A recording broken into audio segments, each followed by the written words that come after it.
this video will be the majors, then I will do one for each suit, but I will do the quartz separate. So there will be 6 videos in this series. Basically, all I'm going to do is go over each card, give you the basic overall meanings of the cards. These will be a little long-winded because I'm going to talk about as much as I can. I don't do anything scripted, so hopefully I stay on point, but I'm going to talk about the meanings. I'm going to talk about how you can maybe use them in action oriented. So you pull a card and say, this is the action, this is how you might want to look at it, especially the negative cards. They're not always easy to navigate. I won't talk too much about reversals, but I might bring them up occasionally just because I don't read in reversal, but if a card happens, because I shuffle so they shouldn't be, so if a card happens to come up in reverse, I kind of take that to a different level there. So yeah, so basically if you're trying to learn the tarot, these are good ideas on how to read and what to look for in different, the meanings of the cards. So here we have the Fool. I will be displaying them in 3s to my side. The Fool is, so the major arcana is a journey, is a life cycle, so to speak, and we all hit all of these cycles at some point in our life, maybe several times in our life.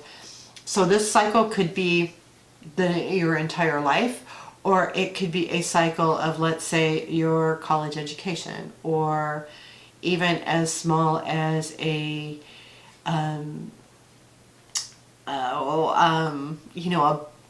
quick fling relationship. So a life cycle could be many years, it could be a month, it could be a week. I've had readings come up where I have the Fool and the World, and the only thing separating it is one card. In other words, poof, you started it, it ended, that was it. It was so quick. So these life cycles can be quick.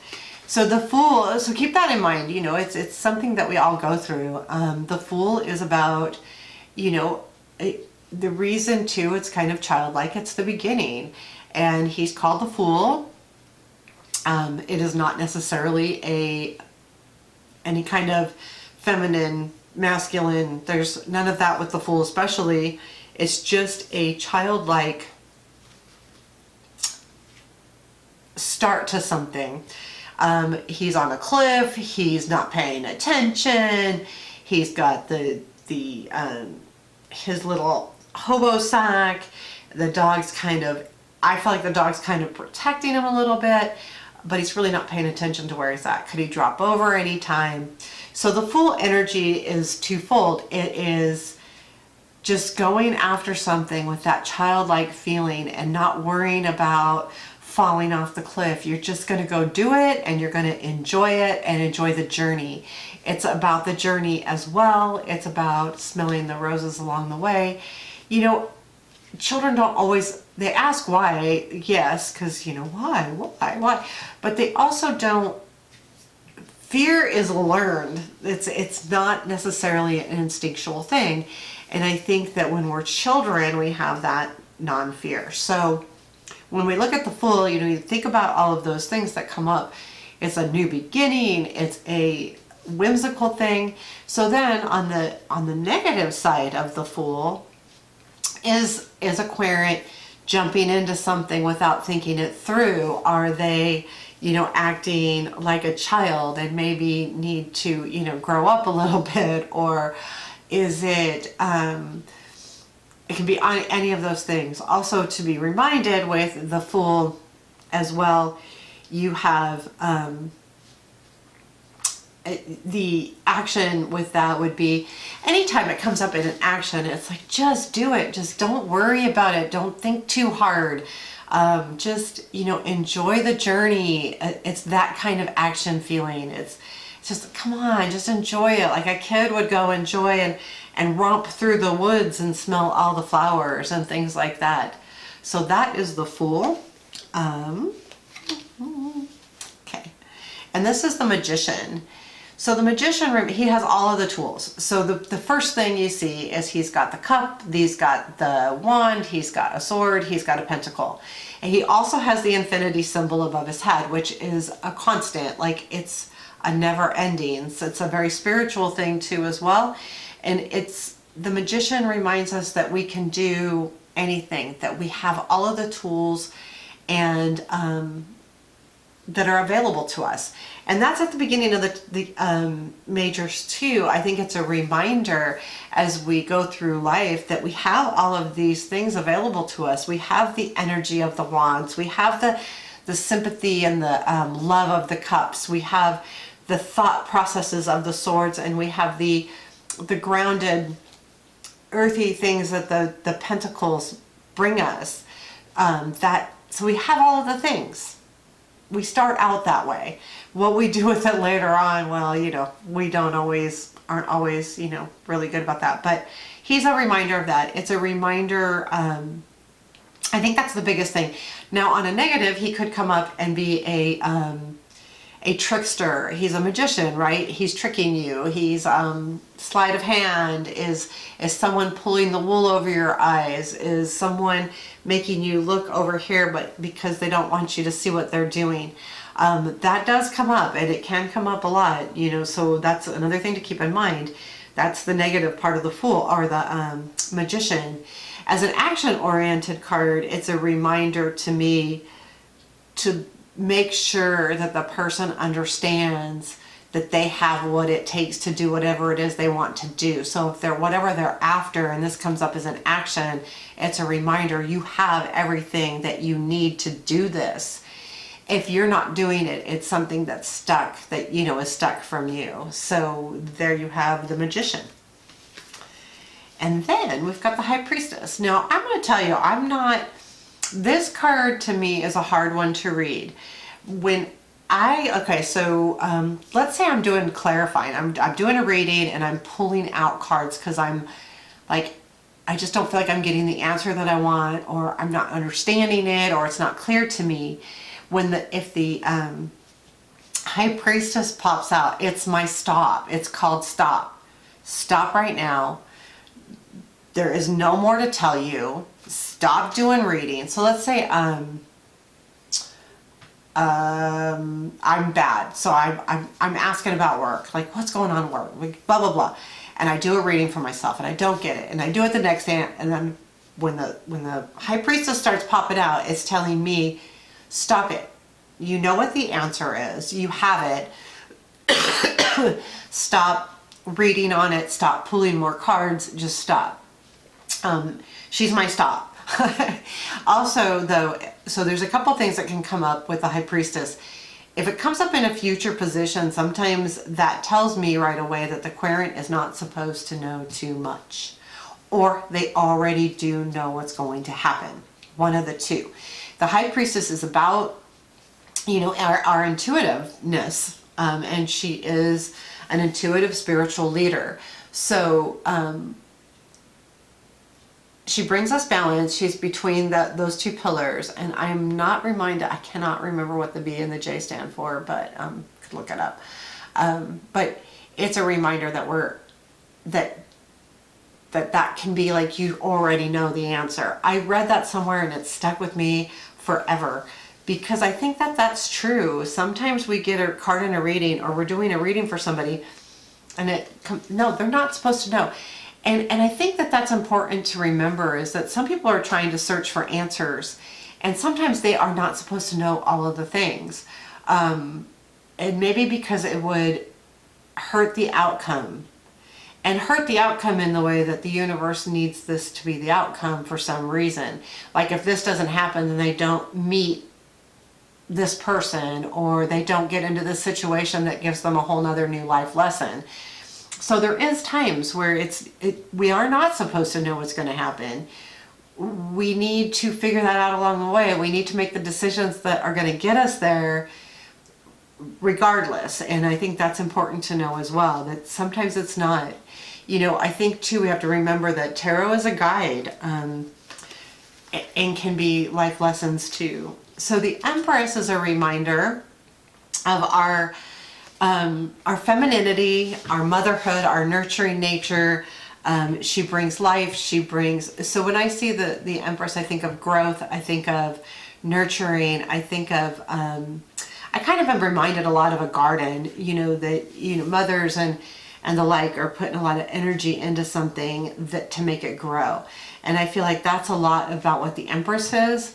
I feel like that she is definitely a mother figure, so to speak, but it's more of a nurturing feeling.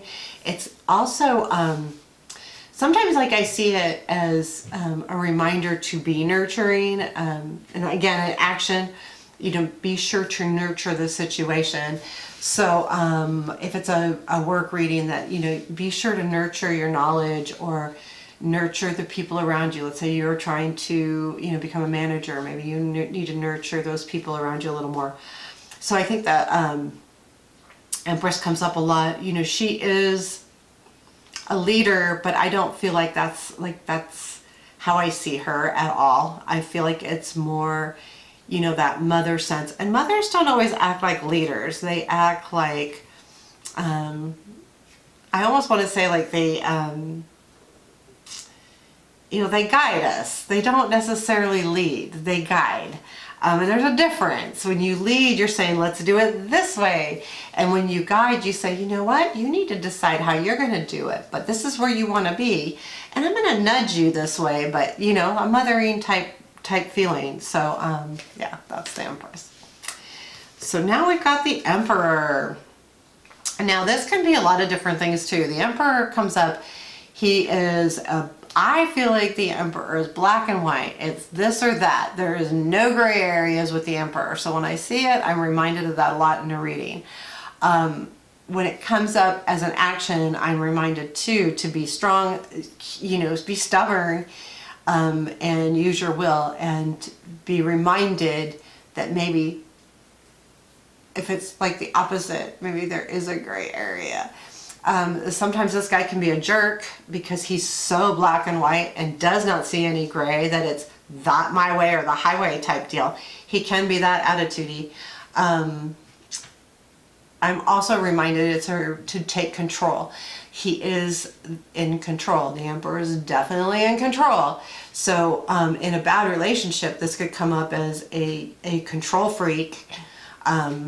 In a negative way, this guy could be a control freak, and maybe that's not so good. So depending on the cards around it, depending on what the question is, that's, you know, something to keep in mind when the Emperor comes up.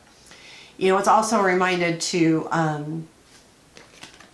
the black and white piece kills me every time, you know, and I get stuck on that because I'm thinking, he's so black and white.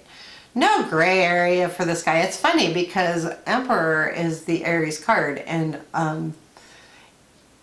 while I am kind of a control freak, I always see the gray area, maybe too much. But I think that the Emperor also, it can be a person, it can be a feeling, it can be any of those things. And I think when it comes up in an action too, is reminded to take control as well. It could be, depending on what the situation is and what you're asking for action on, you need to take control of it. Or it's being reminded, maybe sometimes it is being reminded, don't see the black and white. You need to stick with your guns here. So that's another thing it could be, like stick with yourself. The Hierophant, I always struggle reading this. This is one of my struggle cards. I will say that. And I think sometimes I look at it too pinpointed. It can be about religion. It can be about spirituality. It can be about leaders, but I think of the Hierophant overall as a teacher or teaching. So when I see it, it's about a learned thing. It's about a commitment as well. It can be definitely committed because he would be the one that performs the wedding ceremony or whatever. So this is some kind of commitment. And the commitment can be a lot of things, not necessarily relationship wise. Commitments can be anything. So yeah, that's the Hierophant. And yeah, and now we have the Lovers. I had to check. I'm going to do this in 2 videos. So here's the Lovers. Now I always get a weird feeling with this card. Now, different decks feel like different things. She's looking at the angel, he's looking at her. I feel like it's very confusing to me. It's supposed to be about a love relationship and a close relationship and a committed relationship, but I almost feel like she's going, what should I do? And he's like, I'm all about you, but she's like, I don't know. I get a very weird vibe with this Lovers card. And this is the Rider-Waite. I feel like it just, there's something not right about it. And for some reason, and I would love to know more about the history of this card and why she's looking up at the angel and he's looking at her.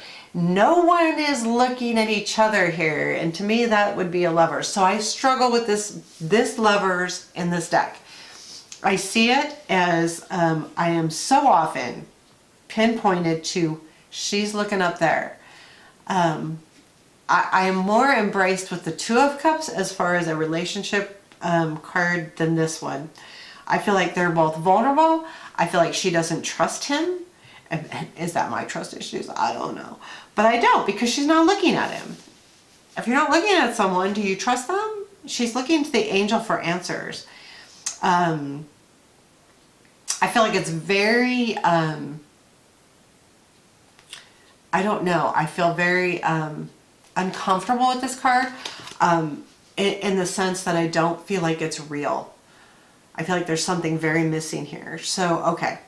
The Lovers is supposed to be about a close, committed relationship. It can be about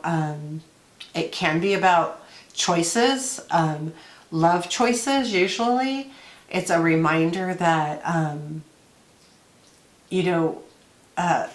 feel like it is a reminder that we need to